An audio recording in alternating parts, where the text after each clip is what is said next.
Avec plus d'1 million de personnes en déplacement forcé et demandeurs d'asile, le Tchad est l'un des pays africains qui accueille le plus de réfugiés.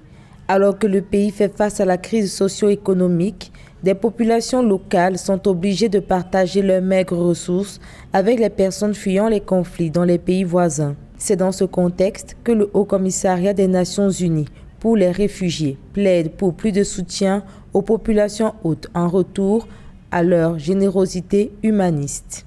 Il faut s'assurer qu'il y a de l'aide supplémentaire pour les services sociaux parce que, n'oublions pas, ça n'est pas une population tchadienne. Donc le Tchad fait un effort pour absorber ces gens dans ses services.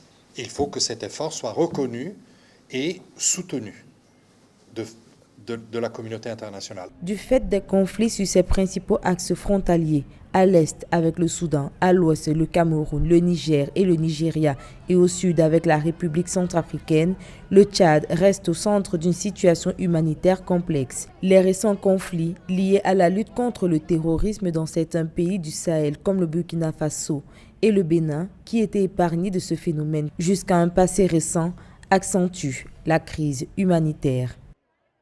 On calcule que dans la région sahélienne, donc y compris le Tchad, mais aussi et surtout le Burkina Faso, le Niger et autres, le Mali bien sûr, même la Mauritanie, on a à peu près 3 millions de personnes qui sont soit déplacées, soit réfugiées. C'est beaucoup. C'est beaucoup parce qu'il y a 3 ou 4 ans, il y en avait peut-être moins que la moitié. Pour rappel, le Sahel est la région au monde concentrant plus de stratégies internationales en matière humanitaire, sécuritaire et développement, mais la situation sur le terrain continue de se dégrader. Les investissements n'ont pas encore atteint leur but d'endiguer la violence et de rétablir un processus de développement durable.